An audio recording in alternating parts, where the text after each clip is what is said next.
todas as coisas que o Senhor já fez na minha vida, por ter me libertado das algemas da escravidão, por ter me protegido, por não levar em consideração os meus maus feitos, mas me dá uma nova oportunidade, me fazendo nascer de novo, assim como uma criança, estando na tua presença, para te adorar e para te servir, em o nome de Jesus. Graças a Deus. Nós estamos estudando o livro de Juízes. Daí que na última reunião nós conversamos um pouco, não tudo, mas um pouco, sobre Débora, e mostrando um papel diferente da mulher. Não apenas a mulher mãe de filhos, não apenas a mulher desejável, não apenas a mulher formosa, mas a mulher virtuosa. Aquela mulher que coloca a sua vida a serviço de Deus. E aí Deus transforma aquela pessoa naquilo que é necessário. E Débora governou o povo de Deus por 40 anos, vencendo Sísera. Então nós temos aí uma alegria nesse sentido. Hoje eu quero pedir a você, já debulhado o capítulo 4 e 5 de Juízes, para que nós abramos a Escritura no capítulo 6, nos versos que vão de 1 a 14. E aí nós vamos entrar no cenário de um novo ente humano que se chama Gideão. Gideão é um velho conhecido nosso, nós já aprendemos muitas coisas, e eu rogo a Deus que durante esses dias nós não só aprendamos, como passemos também a viver como Gideão. A ideia de Deus é a ideia de que qualquer um, tocado pelo Espírito Santo, pode ser usado pelo Senhor para fazer grandes prodígios. Não tem essa de eu não posso, não tem essa de que eu sou velho ou de que eu sou jovem demais. Qualquer pessoa que se deixa tocar sinceramente pelo Espírito Santo pode ser um instrumento de transformação de Deus. Então, abram as Escrituras, no capítulo 6, versos de 1 a 14. Fizeram os filhos de Israel o que era mal perante o Senhor. Por isso, o Senhor os entregou nas mãos dos midianitas por 7 anos. Prevalecendo o domínio dos midianitas sobre Israel, fizeram estes para si, por causa dos midianitas, as covas que estão nos montes, e as cavernas, e as fortificações. Porque cada vez que Israel semeava, os midianitas e os amalequitas, como também os povos do Oriente, subiam contra ele. E contra ele se acampavam, destruindo os produtos da terra até a vizinhança de Gaza. E não deixavam em Israel sustento algum, nem ovelhas, nem bois, nem jumentos. Pois subiam com seus gados e tendas, e vinham como gafanhotos, em tanta multidão que não se podiam contar. Nem a eles, nem aos seus camelos, e entravam na terra para destruir. Assim, Israel ficou muito debilitado com a presença dos midianitas. Então os filhos de Israel clamavam ao Senhor. Tendo os filhos de Israel clamado ao Senhor por causa dos midianitas, o Senhor lhes enviou um profeta que lhes disse: Assim diz o Senhor, Deus de Israel: Eu é que fiz subir do Egito e vos tirei da casa da servidão, e vos livrei da mão dos egípcios e da mão de todos quantos vos oprimiam, e os expulsei de diante de vós e vos dei a sua terra. E disse: Eu sou o Senhor vosso Deus. Não temais os deuses dos amorreus, em cuja terra habitais. Contudo, não destes ouvidos à minha voz. Então veio o anjo do Senhor e assentou-se debaixo do carvalho que está em Ofra, que pertencia a Joás, Abiesrita, e Gideão, seu filho, estava malhando o trigo no lagar para o pôr a salvo dos midianitas. Então o anjo do Senhor lhe apareceu e lhe disse: o Senhor é contigo, homem valente. Respondeu-lhe Gideão: ai, Senhor meu, se o Senhor é conosco, por que nos sobreveio tudo isto? E que é feito de todas as suas maravilhas que nossos pais nos contaram, dizendo: não nos fez o Senhor subir do Egito? Porém, agora o Senhor nos desamparou e nos entregou nas mãos dos midianitas. Então se virou o Senhor para ele e disse: vai nessa tua força e livra Israel da mão dos midianitas. Porventura, não te enviei eu? Palavras que libertam, salvam e encorajam nossas almas. Amém. Graças a Deus.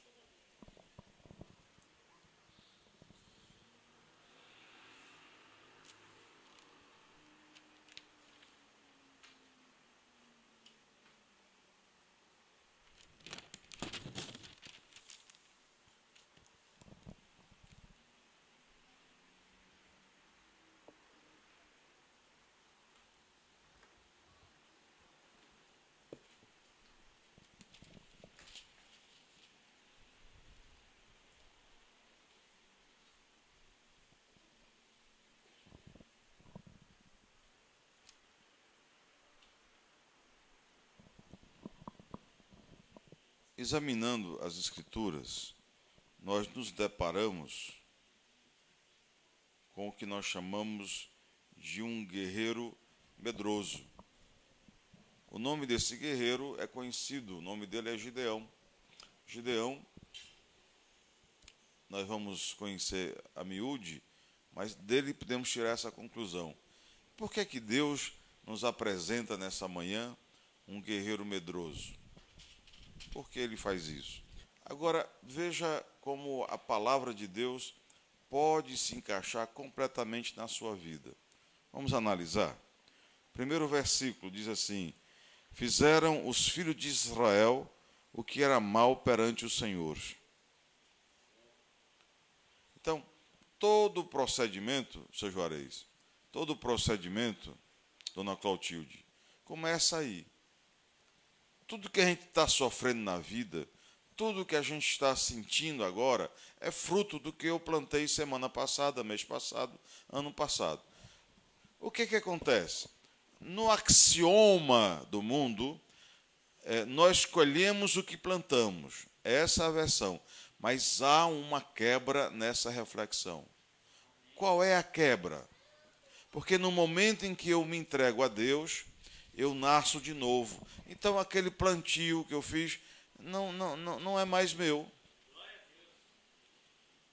Esse é o grande trunfo do reino de Deus. Então, se você for fazer um tratamento num psiquiatra, não. Ele vai voltar com você lá para o útero e vai ficar rememorando, vai ficar e tal, até você se convencer que isso faz parte da sua natureza. Mas há um detalhe interessante. A nossa natureza é divina. Então nós somos sobrenaturais. Então, verdadeiramente nascer é reconhecer a sobrenaturalidade. Isto é, eu não estou refém das fraquezas do homem. E mais, é possível, isso acontece comigo, acontece com você também. É possível que nós, através da oração, através do compromisso com Deus, nós enterremos um passado completamente tenebroso e passemos a viver no paraíso. É possível buscar, inclusive, a virgindade moral e espiritual. Mesmo um prostituto, uma prostituta, pode, tendo um encontro pessoal com o Senhor, reaver a sua virgindade. Isto é, tornar-se intocável. Tornar-se acima das carnes mortais. E voltar ao status quo ante, que é aquele estado sub óculos de Deus, aquele estado em que você nasce puro. Porque quando Deus olha para você, diga comigo, quando Deus olha para você, Ele não vê a maldade de suas mãos, mas a obra que Ele fez. E a obra que Deus faz, diga, é boa. Então eu também sou bom. Amém. Então, quando o indivíduo deixa de ser um anticristo, o pessoal pensa que ser anticristo é uma coisa assim do tipo, eu sou contra Jesus. Não. Jesus é o Cristo. O que é? Jesus é o ungido. O que é ser um anticristo? É ser contra a unção. O que é ser contra a unção? É você semear o contrário de paz, de amor, de alegria. Aí é ser um anticristo. Porque tais valores só são possíveis se nós tivermos a unção de Deus em nós. Ninguém vai obter tais riquezas só porque quer e exige. Vamos ter tais riquezas porque o Senhor dá a nós. Mas o que é que a gente enxerga? As pessoas fazem suas maldades. Eu estou aqui pregando, às vezes até me sentindo bem na presença de Deus, aí começa a fazer uma porção de besteiras. Eu caio para o limbo, eu caio para o inferno, eu caio para uma situação difícil. Entendeu? Aí a Bíblia diz, por isso o Senhor os entregou nas mãos dos midianitas por 7 anos. Os problemas que nós passamos, os problemas que nós estamos enfrentando, eles são ótimos, porque eles são disciplinadores. Então, se nós não tivermos o problema, não tivermos o peso do problema em nós, nós vamos continuar errantes. Você entendeu o que eu quero dizer?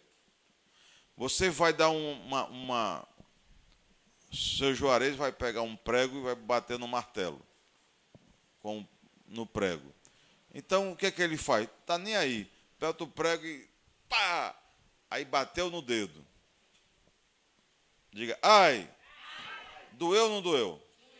Na próxima vez, vai prestar atenção ou não vai? Vai ou não vai? Sim ou não?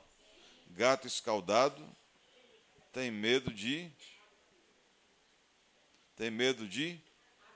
água quente. É? Gato escaldado tem medo de água fria, pessoal. O gato que levou um banho com água quente, quando ele vê a água, ele sai correndo com medo. Então, você não pode ficar com raiva do martelo. O martelo não é culpado do seu machucado. O prego tampouco, a madeira tampouco. O responsável pelo seu machucado é uma palavra bonita chamada negligência.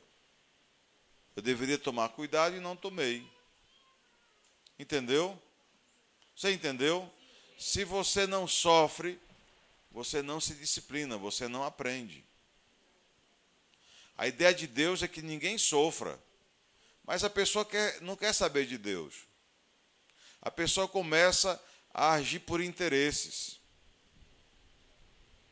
É como eu conversei essa semana com uma pessoa, ela dizia assim, olha pastor, o senhor não imagina, o meu pecado estava na igreja. Eu digo, como? Não era o senhor que estava na igreja, não? Eu disse, não. Eu paquerei um rapaz que era do louvor, e daí eu comecei a me engraçar com esse rapaz, o rapaz me engravidou, e depois não quis saber de mim. Eu digo, não, você está equivocada. Não foi a igreja, não foi Deus, não foi nada. Quer dizer, você passou aí a igreja não por causa de Deus, mas por causa do rapaz. Você tomou um banho, se ajeitou, botou uma blusa nova, não por causa de Deus, mas por causa da moça. Então você põe Deus no culpado. Vocês passou a chegar mais cedo, não foi porque o Edir Macedo chamou, foi porque você queria se encontrar com a pessoa. Então Deus deixou de ser o seu foco. Quando eu me levanto de manhã e venho para cá, eu só tenho um foco. É pregar a palavra de Deus. Se vierem todos, ótimo. Se vierem dois, ótimo. Se vierem um, ótimo. Se não vier ninguém, fica ali sentadinho pensando em Deus. Não é porque minha mulher está aqui, não é porque uma paquera está aqui. Se bem que hoje a dona Cecília arrasou com o seu look. Se eu soubesse que a dona Cecília vinha assim, eu tinha até ajeitado meu cabelo. Até teria feito um pouco a barba. Mas o fato é que as pessoas são safadas. E no Ceará, parece que o pessoal gosta da garota safada, né? Tem até uma banda. Pessoas safadas vão sofrer. Mas vão sofrer não é porque Deus está castigando. É porque não escolhe direito. É porque não fica brincando com as coisas sérias. E acaba se dando mal. Então, o que acontece? A primeira coisa, a situação de Israel, é a situação do povo de Deus. Primeiro passo, versículo 1, fazem o que era mal. Fizeram o que era mal. A gente tem sempre que olhar na semana o que foi que a gente fez que foi mal. Mas sabe por que a gente olha para isso? Não é nenhuma tentativa de alimentar o masoquismo. Não, é para rapidamente modificar aquele cenário. Tomar ações que modifiquem, que dê paz a gente. Eu estou aqui devendo R$10 ao Gil e eu fico escondendo os R$10 para não pagar. Estou com R$10, mas não pago. Aí eu fico com aquela sensação ruim. É ou não é, pessoal? O Gil chega, opa, eu me escondi. O Gil chegou, está ali. O Gil entrou, eu estou com dinheiro, toma logo esses R$10, vamos embora, me deixe ganhar mais 10. Aí chega a dar um alívio na gente. É ou não é? Por que a igreja é triste? Porque a igreja faz votos de trabalho para Deus e não os cumpre.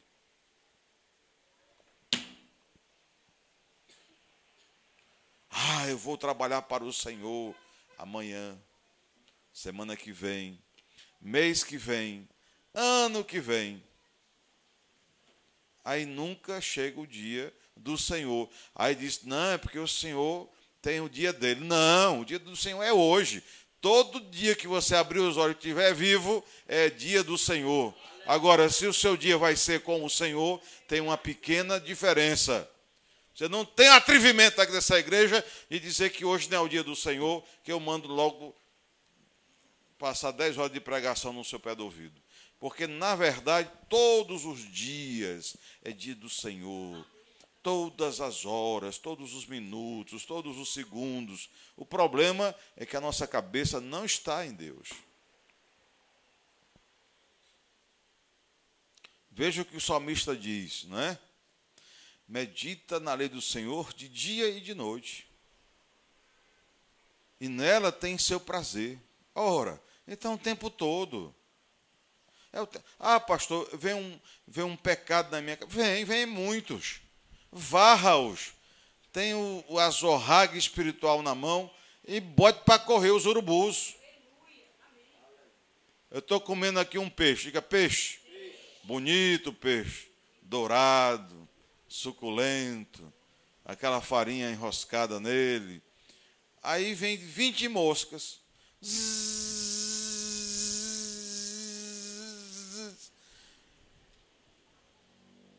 O que é que você faz? Hein, gente? Não estou entendendo você, meu filho. Espanta, bota a coberta em cima, ou então pega o peixe e bota lá. Para não dar gosto à mosca. É ou não é? Sim ou não? Sim. A mesma coisa é um pensamento ruim. É um pecado. O pecado fica...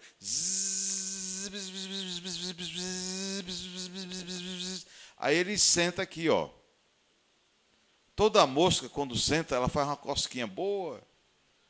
Só que enquanto ele te dá um beijo, ela caga também. Aí deixa os seus resíduos, os seus micróbios em você. Entendeu, gente, o que eu quero dizer? Todo pecado lhe beija, é doce, mas defeca em cima de você e deixa você fedido. A pessoa fica tão fedida que ela não aguenta nem a si mesma. É ou não é? Quer se matar, quer ficar desesperado, fica angustiado. Por quê? Todo pecado, toda coisa ruim, aparentemente é boa. Depois vem a dor e o sofrimento. Então, o sofrimento, até aí, Deus é bom com você. Por quê? Porque se você não sofresse, você não iria refletir sobre aquilo que você fez e você perderia a sua salvação.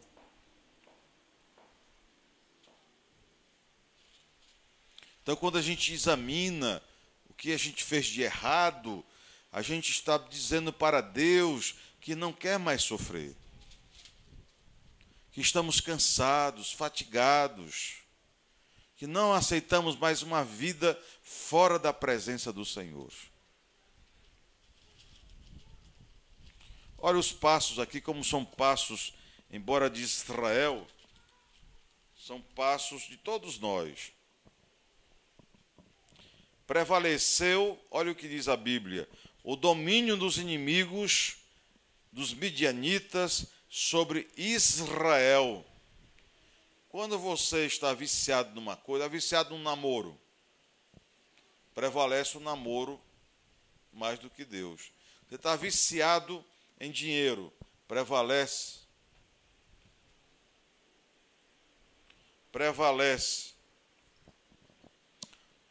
o dinheiro mais do que Deus.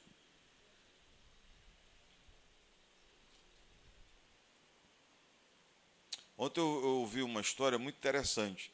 Era um odontólogo que cuidava das estrelas globais. Então ele ganhava muito dinheiro. O que qualquer dentista faria por 1.000, ele fazia por 100.000. E tinha dinheiro demais lá. Então, conta que ele comprou um prédio de 3 andares. Em cima era o apartamento dele. No meio, carros para usar no dia a dia. E no primeiro andar, só carros de luxo. Ele não tinha mais o que fazer com tanto dinheiro. Quando foi um dia, ele parou em casa e olhou para os filhos, que ele não tinha tempo para os filhos, estavam todos os filhos viciados, drogados, prostituídos. Ele tentou conversar, quase rapando os filhos. Aí conta que ele subiu ao apartamento, pegou uma arma de fogo, tentou se matar, não conseguiu, pediu não sei o quê e não conseguia, aí resolveu se jogar do alto do prédio. Quando ele estava pensando em fazer isso, de repente, a moça que trabalhava com ele disse assim: ei, fulano, o senhor não quer conhecer a minha igreja para o senhor ajudar? É uma igreja pequenininha, é pobre, mas eu tenho certeza que o senhor vai gostar. Aí ele já ia se matar mesmo, ele disse: eu vou. Aí quando chegou lá, ele aceitou o Senhor como seu salvador pessoal. E esse homem passou a ser um pregador até os dias de hoje. Ele era do Rio de Janeiro, hoje está em Fortaleza. Isso é um fato real. Então, a pessoa teve que passar por tudo isso para poder encontrar-se com Deus. Mas você pode, por exemplo, meus filhos, os filhos de Cecília, os filhos de Gil, os filhos de cada um de vocês, não precisa passar por isso. É verdade que quando Cristo nasceu, nasceram muitas crianças nas mãos dos ímpios. Mas Cristo nasceu num casal que amava a Deus. Então Jesus já tinha uma destinação para a sua vida. Jesus marcou a história. Tantos morrem em Fortaleza por mês. Hoje quase centenas de pessoas estão falecendo ao mês. A gente não sabe nem quem é, não tem a menor importância. A família sequer faz o velório, porque hoje os velórios são feitos no próprio cemitério. Morreu, tchau, ninguém nem para o trabalho. só chegar na hora do enterro para dizer até logo e tchau. Porque a vida das pessoas se mostra inútil. As pessoas não têm amigos. Por isso que a igreja dos Sagrados Filhos de Deus quer ser uma diferença, para que nós tenhamos amigos, para que nós convivamos. Mas não vamos conviver só porque hoje é dia dos pais. Não! Hoje é um temperinho melhor, mas convivemos todos os domingos. Tanto faz ser dia de pai, dia de mãe, Natal, Ano Novo, porque para nós todo domingo é dia do Senhor. E ainda assim, aqui e acolá, a gente escorrega na casca de banana. Aí taca o traseiro no chão. E tem que tacar mesmo e sentir dor, para não querer mais escorregar. Então a Escritura diz para você, olha só: prevalecendo o domínio dos midianitas sobre Israel, fizeram estes para si, por causa dos midianitas, as covas que estão nos montes, e as cavernas e as fortificações. É o povo brasileiro, somos nós poderíamos viver abertamente no nosso... Nós estamos no nosso país, gente. Brasil, meu Brasil brasileiro, meu mulato estrangeiro, quero cantar em meus versos, lá. Não, a gente está refém, é como se eu estivesse na Bósnia, é como se eu estivesse na faixa de Gaza, é como se eu estivesse em um país estrangeiro, onde as pessoas não gostam de brasileiros. Nós estamos com medo da nossa sombra, com medo de andarmos na calçada, com medo de caminharmos nas praças, com medo de sairmos à noite, com medo. Por que estamos com medo? Porque nós professamos uma fé em Deus, mas servimos a outros deuses. Essa palavra diz isso. Entendeu, Sarinha? Veja, está lá Gideão conversando com o anjo de Deus, está o povo de Deus com a maior cara de pau. Por que é que estamos sofrendo tais coisas? Na casa de Gideão, nós vamos ver isso no próximo domingo, tinha um totem, tinha um altar para Baal. Joás, o pai de Gideão, obrigava a família a cultivar esse ídolo. Na sua casa tem uma televisão. Lá na televisão passa a Fazenda, passa as novelas, e os crentes desobedientes, para passar o tempo, ficam lá. E Deus é misericordioso, porque o certo é que quando o cabo estivesse vendo a televisão, tivesse um infarto, morresse na hora, para deixar de ser atrevido. Então as pessoas têm um altar. Estão aqui, Jesus, eu te amo, Jesus, eu te amo, Deus, eu te amo. E uma vida de altares que não são comungantes com o nosso Deus.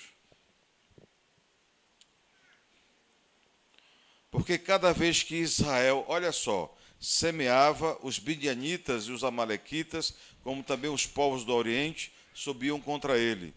E contra ele se acampavam, destruindo os produtos da terra até a vizinhança de Gaza. E não deixavam em Israel sustento algum, nem ovelhas, nem bois, nem jumentos.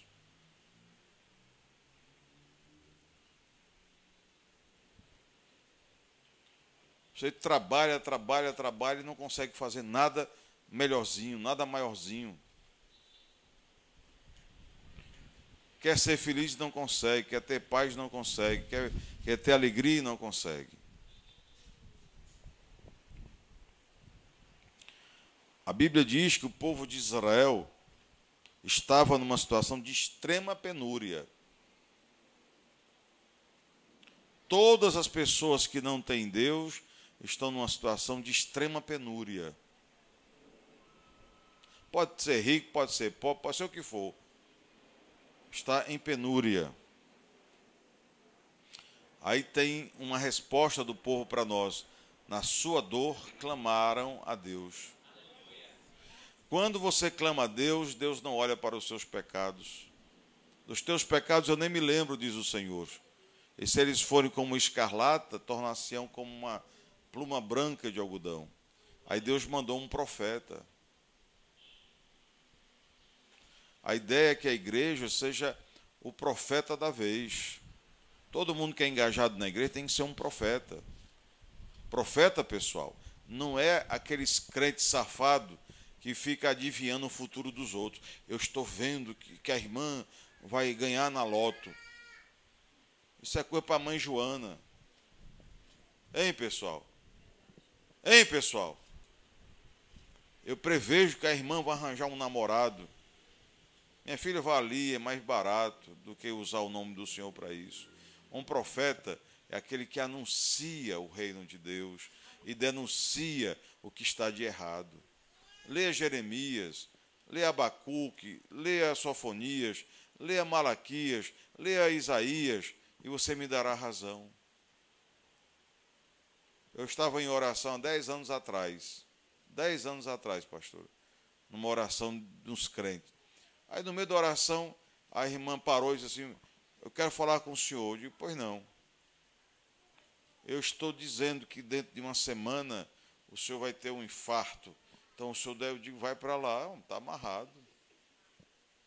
Vai para lá. O que é isso, irmão? O que é isso? Vai para lá, Satanás. Que conversa de infarto? Se um dia eu morrer de infarto mesmo, morrerei, porque Deus me chamou. Mas naquela semana eu não morri, não. Já tem 10 anos. Eu fui no médico fazer um exame de uma endoscopia. Aí ele bota aquele negócio na goela da gente. Aí disse, Orlando, você está com 2 nódulos. Você fala muito, eu falo. Você tem que raspar, fazer um tratamento. Senão eu não te dou um mês. Não te dou um mês para você ficar sem voz. Quando eu saí de lá para cá já tem quase 20 anos. Nem raspei, nem fiz o que ele mandou e nem perdi a minha voz. Quando eu estava no hospital, o médico disse, olha, tu tens 10% para viver e 90% para morrer. Eu digo, ainda bem que o senhor não é meu médico.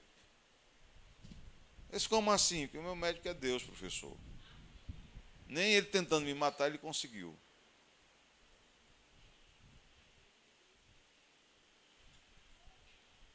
Então, nós somos convidados a clamar a Deus. Como é que você clama a Deus? No recôndito do seu quarto, do seu ambiente, pedir a Deus uma solução libertadora. Quando Deus falar com você, Ele vai mostrar tudo o que você precisa fazer. Saia disso, saia daquilo, não ande mais com fulano, e não sei o que, e não sei o que, e não sei o que. Mas, Senhor, é assim mesmo, sai de perto da sua mãe. Ah, porque é isso? Saia.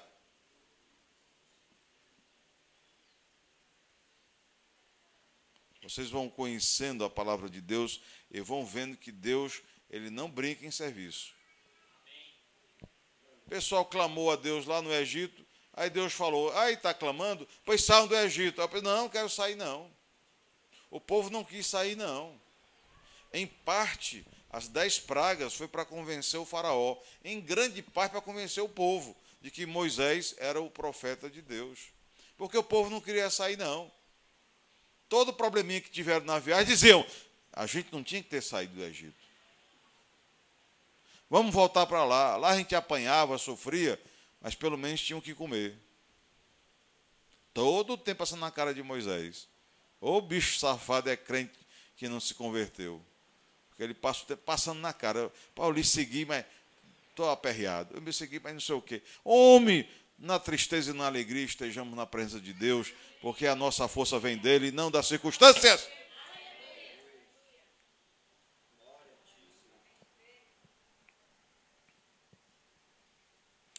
A resposta de Deus. Deus chamou, diga seu nome. Diga seu nome. Deus chamou do trabalho na colheita, do trabalho do seu dia a dia, para o serviço espiritual. É o versículo 11 e 12. Olhe. Então veio o anjo do Senhor e assentou-se debaixo do carvalho, que está em Ofra, que pertencia a Joás, a Biesrita, e Gideão, seu filho, estava malhando o trigo num lagar, para o pôr a salvo dos midianitas. Veja o que Deus faz. Manda Gideão parar o trabalho e enfrentar aquilo do qual ele fugia. Isto é, Deus manda que fique exposto o que ele queria esconder e manda revelar aquilo para o qual ele estava se preparando para também se esconder. Entendeu? Quando você começa a ter uma sintonia com Deus, você não tem medo de entregar o seu tempo, a sua vida nas mãos de Deus. Não, pastor, não vou não, porque eu tenho que trabalhar, eu só tenho que entender. Eu não entendo bolufas. Você está no inferno, vai queimar, branquinho, pretinho, azul, da cor que você for. Porque todos nós somos chamados pelo Senhor para servi-lo. E eu não conheço, nunca conheci uma pessoa que buscasse a Deus que ele não tivesse bênçãos. Bênçãos em todos os sentidos. E aqueles covardes que se agarram com o seu trabalho, se agarram com o seu dinheiro, achando que isso é mais forte do que Deus, a gente vê muitas vezes na penúria. Porque Deus não dá a você um espírito de preguiça. Se você é de Deus, Deus lhe dá trabalho, lhe dá ânimo, o seu tempo é redobrado, e você faz, e acontece, e pinta, e borda, e ainda tem tempo para estar na presença de Deus e louvar o seu nome.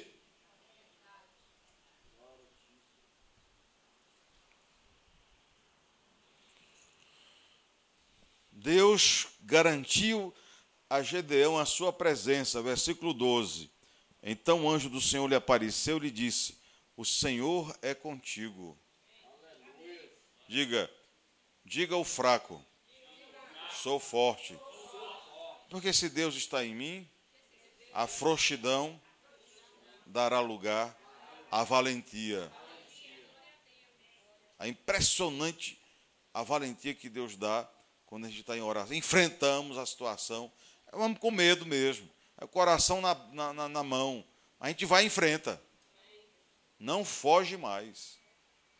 Porque Deus... Diga, Deus é comigo, e eu em Deus sou valente para chuchu.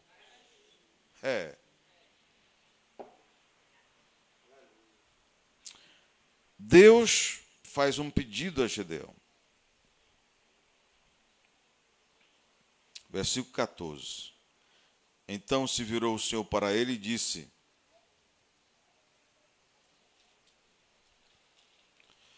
vai nessa tua força e livra Israel das mãos dos midianitas. Deus fala para você hoje o seguinte: vai, querido, nessa tua força. Porque se você está firme em Deus, Ele vai te dar a vitória.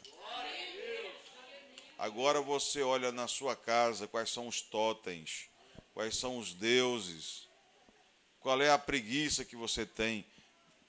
Torre tudo, querido, para que esteja na presença de Deus firme, porque essas promessas não são para qualquer um. Essas promessas são para aqueles que reconhecem Jeová como seu Deus e resolvem obedecê-lo. Aleluias.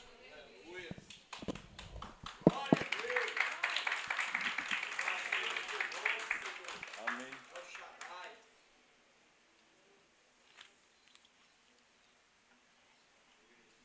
Salmo. A nossa amadíssima, esticada, glória. Ainda bem que eu não vi de manhã, fosse de noite. Ai, meu Deus do céu. É o 102 do Salmo. Ai, Jesus.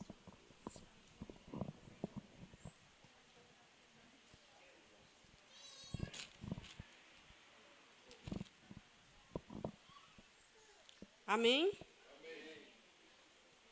Senhor, ouve minha oração e chegue a ti o meu clamor. Não escondas de mim o teu rosto no dia da minha angústia. Inclina para mim os teus ouvidos no dia em que eu clamar. Ouve-me depressa, porque os meus dias se consomem como fumaça e os meus ossos ardem como lenha. O meu coração está ferido e seco, como Eva, pelo que até me esqueço de comer o meu pão. Já os meus ossos se pegam à minha pele, em virtude do meu gemer doloroso. Sou semelhante ao pelicano no deserto, sou como o mocho nas solidões. Vejo e sou como o pardal solitário no telhado. Os meus inimigos me afrontam todo dia. O que contra mim se enfurecem, me amaldiçoam. Pois tenho comido cinza como pão, e misturado com lágrimas a minha bebida, por causa da tua ira e da tua indignação. Pois tu me levantaste e me arremessaste. Os meus dias são como a sombra que declina, e como a erva me vou secando. Mas tu, Senhor, permanecerás para sempre, a tua memória de geração em geração. Tu me levantarás e terás piedade de Sião, pois o tempo de compadeceres dela, o tempo dominado chegou, porque os teus servos têm prazer nas suas pedras e compadecem do seu pó. Então as nações temerão o nome do Senhor, todos os reis da terra a sua glória. Quando o Senhor edificar Sião e na sua glória manifestar o poder, a oração do desamparado, então desprezará sua oração. Perdão, pastor. Tá certo. Então as nações temerão o nome do Senhor, todos os reis da terra a sua glória. Quando o Senhor edificar a Sião na sua glória e manifestar, atendei à oração do desamparado e não desprezará sua oração. Verdade, falta um pouquinho aqui. Isto se escreverá para a geração futura, e o povo que se criar louvará ao Senhor, porquanto olhará desde o alto do seu santuário. Desde o céu, o Senhor observou a terra, para ouvir o gemido dos presos, para soltar os sentenciados à morte, a fim de que seja anunciado o nome do Senhor em Sião, e o louvor em Jerusalém. Quanto os povos todos se congregarem e os reinos para servirem ao Senhor. Abatei a minha força, no caminho abreviou os meus dias. Dizia eu, meu Deus, não me leves no meio dos meus dias, tu cujos anos alcançaram todas as gerações. Desde a iniquidade fundaste a terra, os céus são obra das tuas mãos. Eles perecerão, mas tu permanecerás todos eles. Como uma veste envelhecerá, como uma roupa mudarás e ficarás mudado. Mas tu és o mesmo, os teus anos nunca terão fim. Os filhos do teu servo continuarão, e as suas descendências ficará firmada perante ti. Glória a Deus, graças a Deus.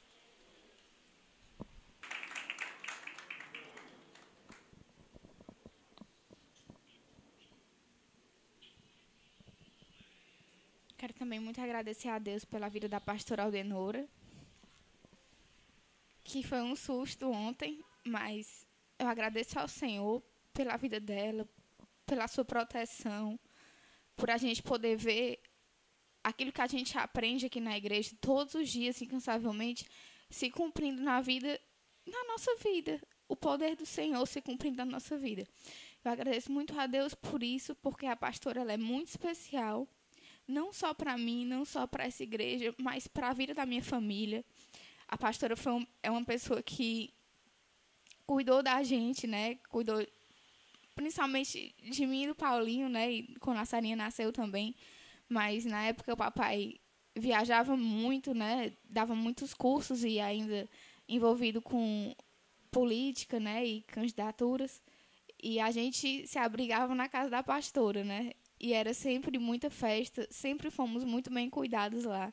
Eu agradeço muito ao Senhor, porque, como disse essa oração, né? A gente está com Deus e a gente não teme nada, porque a gente sabe que o Senhor é conosco. Eu agradeço muito a Deus por isso. E também quero agradecer muito a Deus pela vida do meu pai, que é o meu tesouro, né? Que é a pessoa que, se a gente pensa em fazer uma besteira, pensa em pecar, a gente pensa nele, a gente não tenta não fazer, né? É aquela pessoa por quem vale a pena a gente estar junto e a gente caminhar.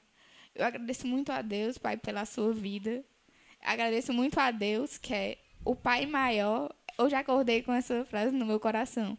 Deus é o Pai maior e me deu o Pai melhor. Eu agradeço muito a Deus pela sua vida, Pai, pelo seu amor por mim. Agradeço muito a Deus, porque cada dia que passa, o meu amor pelo Senhor também cresce e se fortalece. E eu agradeço muito, muito a Deus hoje, nesse Dia dos Pais tão especial, porque eu tenho visto, nos últimos tempos, sempre vi mais com força nesses últimos tempos, os sonhos do Senhor se realizando, né, e se cumprindo. E eu vejo a sua felicidade, na sua raiva, nas suas indignações, eu vejo a sua felicidade por estar fazendo aquilo que o Senhor mais gosta. E eu agradeço muito ao Senhor e peço que venham muitas bênçãos sobre a sua vida. E eu quero estar sempre ao seu lado, sempre cuidando do Senhor, fazendo o meu melhor e obedecendo, né, até quando eu não quero. E eu peço ao Senhor que o Senhor viva muitos e muitos anos para que eu possa ver o Senhor realizando todos os seus sonhos. E eu quero te convidar para orar pela gente. Amém.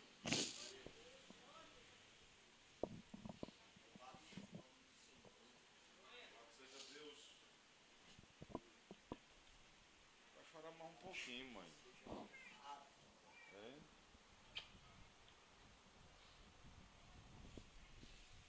Amém. Eu costumo dizer que quem está debaixo do manto dessa igreja não morre, né? E cada dia você está me convencendo disso, pastor. Porque já sofremos todo tipo de atentado e por aí vai. Um dia o Senhor vai nos levar, essa é uma grande verdade. E só não pedimos a Deus para abreviar esse dia, porque temos a honra de servi-lo aqui na terra. E tem as pessoas que a gente quer bem, mas eu tenho certeza que tanto cá como lá a festa é grande. E eu gosto muito de ter essa convicção, e não é por outra razão, não é por outro caminho que a gente procura trilhar isso. E eu fico muito feliz com Deus, porque tudo que eu faço eu aprendi nas Escrituras. Então, se a Escritura dizia faça assim, a gente vai fazendo, aí vê os filhos se tornando aquilo que a Escritura diz que vai acontecer. Eu fico olhando para a minha vida, e todo mundo muito ocupado, muito cheio de coisas, e eu vou me dedicando a Deus, e eu vejo que Deus vai me dando coisas que os outros estão ralando aí e nunca vão ter. Eu não sei se em algum lugar do Brasil, hoje, se teve tanta unção quanto nesse lugar. Deus queira que sim, o Brasil precisa de mais lugares onde Deus seja o centro e onde os irmãos estejam todos eles aglutinados na presença de Deus. Então, louvo a Deus pela vida da pastora. Eu nem sabia de nada, viu, pastora? Me deixaram inocente dessa vez, né? Mas independente, eu gosto muito dessa expressão que eu uso, independentemente do que for. Não quero saber se estou precisando, se é motivo de alegria, se é motivo de tristeza. Eu quero estar na presença de Deus e orando, de preferência. Então não me interessa. Não faria a oração de ontem diferente se eu soubesse de alguma coisa. Eu teria feito do mesmo jeito. Talvez com maior intensidade, com maior clamor a Deus. Mas ontem eu acho que eu clamei demais. Eu estava meio zangado ontem, não é? Zangado espiritualmente. Então, eu fico muito feliz com Deus, porque Ele tem razão. Eu digo para as pessoas que quando eu comecei na fé, com 12 anos, e eu dizia para a mamãe como era a fé, dizia para as pessoas como era só argumentação, eu não tinha os fatos. Hoje, os tenho. Então, não é só argumentação.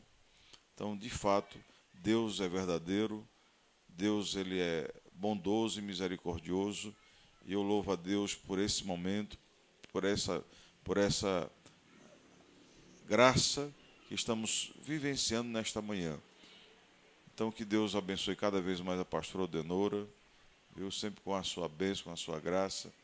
E, de fato, todos disseram uma verdade absoluta. A pastora Odenora é muito importante na igreja, ela é e sempre foi meu braço de apoio aqui na congregação. E aqui com lá eu sou um dedo mindinho que ajuda, mas ela é o braço inteiro. É o braço inteiro. Então, uma pessoa, quando a pastora está aqui, eu tenho mais vontade de dar uns tapas em gente. Quando ela não está, eu fico mais calado, porque eu sei. É exatamente por isso. Então, eu quero muito louvar a vida dela, eu quero louvar a vida de todos vocês, em especial aqueles que são pais, não é? Para que honrem essa bênção de Deus. Eu termino lembrando, ontem eu resolvi rever uma pregação do Bispo Macedo. Eu quero até passar em algum momento na igreja, onde ele faz uma grande apologia ao aborto e à vasectomia dos seus pastores. Esse homem, meu Deus, está à frente de 12 milhões de pessoas. E ele se diz representante do Senhor. Então, eu quero dizer que eu creio na vida. Eu creio e acho que, de maneira alguma, absolutamente, por opção nenhuma, um filho meu seria abortado. De jeito nenhum.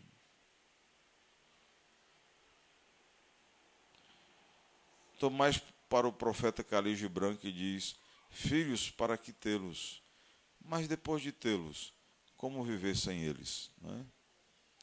Então, depois de ter os filhos, a gente sabe o quanto que Deus nos honra, né? E quantas vezes os filhos, a gente chega em casa cansado, às vezes desanimado, e um abraço, outro beijo, outra conversa, e sem eles saberem, eles estão recarregando as nossas forças, as nossas esperanças, e nos animando para enfrentar a batalha do outro dia. Então, eu agradeço muito a Deus pelos filhos, os filhos que gerei com a minha esposa e que também gerei na fé. Porque um momento você gera um filho, mas outro momento você gera na fé. E muitos outros que eu nunca pude concebê-los, infelizmente, nos laços matrimoniais, mas eu os concebi espiritualmente. E eu tenho muita alegria de todos aqueles que chamam a Deus de Pai. Portanto, Senhor, muito obrigado por esse dia, obrigado pela vida da pastora Odenora, obrigado por todas essas declarações de estima, de consideração, de louvores, porque sabemos que tudo vem da tua responsabilidade, porque é teu Espírito que toca os nossos corações. Porque o homem sem o teu amor, Senhor, é muito frio, é muito calculista, é muito soberbo, é muito prepotente, arrogante, e somente tu é quem torna o nosso coração terno e bondoso. Então, se há alguma bondade no nosso coração, imagine o quanto de bondade não há no coração de Deus. Senhor Deus Todo-Poderoso, abençoai a todos que vieram, as crianças, os pais, as mães. Obrigado mais uma vez, ó Pai, pelas ofertas que aqui são depositadas. Obrigado, Senhor, pela vida, em especial pela vida da pastora Odenora, motivo de alegria para a sua família e da grande família de Deus que é essa igreja. Deus abençoe a todos em nome de Jesus. Demos-nos a paz, com ela permaneçamos, hoje e sempre. Amém.